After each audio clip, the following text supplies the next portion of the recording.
Welcome to the Slop Farm. Enjoy the video. In this video, I will show how to replace your Volkswagen key battery. First, you'll need a new CR2032 coin cell battery and a small flathead screwdriver. Make sure you have a clean, well-lit area to work in.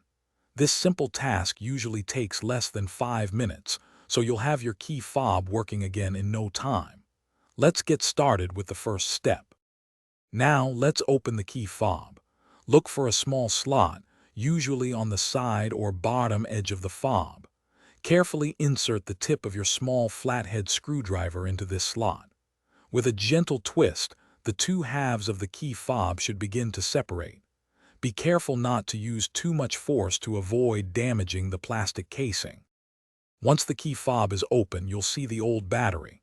Before removing it, take a quick mental note of its orientation, specifically which side is facing up.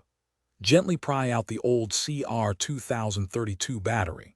Now, take your new CR2032 battery and insert it into the compartment, ensuring the positive side, usually marked with a plus sign, is facing upwards.